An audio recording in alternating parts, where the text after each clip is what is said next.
कनकमहामणिभूषितलिङ्गं फणिपतिवेष्टितशोभितलिङ्गम्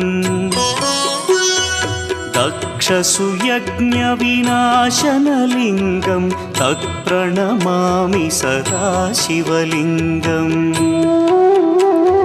कुङ्कुमचन्दनलेपितलिङ्गं पङ्कजहार सुशोभितलिङ्गम् सञ्चितपापविनाशनलिङ्गं तत्प्रणमामि सदा शिवलिङ्गम्